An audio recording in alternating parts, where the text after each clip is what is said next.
KA Paul భలే తెలివైనోడు.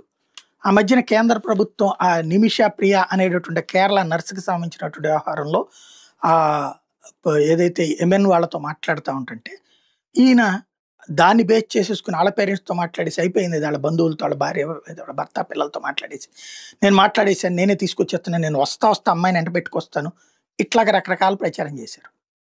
వాస్తవంగా దౌత్యపరంగా విడుదల చేసేస్తారన్న ఉద్దేశంతో ఆ క్రెడిట్ తను సొంతం చేసుకోవాలనుకున్నాడు. అది కాస్త తేడా వచ్చింది, ఆయన వచ్చేసాడు.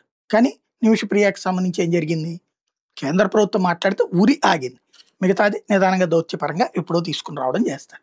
ఆ క్రెడిట్ ఎంత ప్రచారం చేసుకున్నాడు. అట్లాగే రకరకాల విచిత్ర ప్రచారాలు చేసేసుకుంటాడు. అమెరికా అధ్యక్షుడితో నేను మాట్లాడేస్తే పని అయిపోద్ది. నేనే ఇంతకుముందు చెప్పా, ఒకప్పుడు అమెరికా అధ్యక్షుడికి వైట్ హౌస్లో ఈయనకి సాష్టాంగ ప్రణామం చేసినటువంటిది ఉంది. బికాజ్ ఆ రోజుల్లో ఈయన ఆ వెలిగాడు, ప్రపంచ శాంతి బోధకుడి కిందన. క్యూబా అమెరికా వార్ని ఆపినటువంటి వాడిగా, వెనుజులా అమెరికాల మధ్య సంబంధాలు అంటే చిన్న చితక దేశాలతో అమెరికా ఏదైతే గొడవ పడుతుంటుందో వాళ్లతో ఆ చిన్న దేశాలకి ఈయన వెళ్ళి వాళ్ళకి అమెరికాకి మధ్య సత్సంబంధాలు నేర్పేటటువంటి ప్రయత్నం చేయడం కారణంగా అమెరికా కూడా ఇతనికి రెడ్ కార్పెట్ పరిచింది. బట్ కాలం మారింది, ఆనాటి పాలకులు లేరు. ఇప్పుడు వచ్చేటప్పటికి పూర్తిగా కంప్లీట్గా భిన్నమైన వాతావరణం ఉంటుంది. కాబట్టి ఇప్పుడు ఒక రకంగా ఈయన ఆర్థిక పరంగా ఈయనకి సంబంధించినటువంటి బ్లాక్ లిస్ట్లో పెట్టడం వాళ్ళు ఆ దెబ్బతింటంతో నడిచిపోతుంది.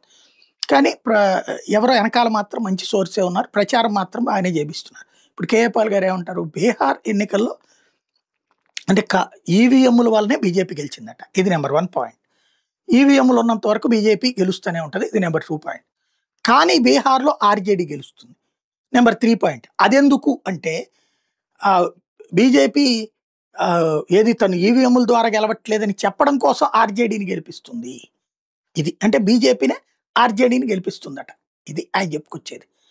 వాస్తవంగా బీహార్ ఎలక్షన్ చాలా కీలకమైనటువంటిది ఎన్డీఏకి. ఎందుకు అంటే అక్కడ ఓడిపోతే నితీష్ కుమార్కి ఇప్పుడు పార్లమెంట్లో దాదాపు 15 సీట్ల దాకా ఉన్నాయి. అతను రేపు పొద్దున అడ్డం తిరుగుతాడు, లాలుతో చేతులు కలపచ్చు, ఏమైనా చేయొచ్చు, అస్థిరపరచడానికి ప్రయత్నిస్తాడు. అతను నిలకడలేని మనిషి, చాలా దుర్మార్గపు మనస్తత్వం అన్న మనిషి. అతన్ని అందుకని పదవి ఇచ్చి కూర్చోబెట్టాలి, లేకపోతే కేసీఆర్ లాగానే దెబ్బతీసే రకం. పదవి లేకపోయేటప్పుడు కేసీఆర్ రాష్ట్రాన్ని చేల్చగలిగాడు, తెలుగుదేశాన్ని చేల్చగలిగాడు, అట్లాంటి క్యారెక్టర్ అతను. అందుకని చాలా జాగ్రత్తగా ఉంటారు. మోడీ లాంటోడే మళ్ళీ మోడీని అంత తిట్టిన తర్వాత కూడా మళ్ళీ మోడీ అతన్ని కంటిన్యూ చేస్తున్నాడంటే రీజన్ అతనితో అదే అనమాట. కాబట్టి అట్లాంటి చోట్లన ఓడిపోవడానికి ప్రయత్నిస్తుందా బీజేపీ? కామన్ సెన్స్ ఉండాలి. కాకపోతే కామన్ సెన్స్ కాదు, ఇక్కడ ప్రచారం పొందడానికి ఇది ఒక పాయింట్ అనమాట.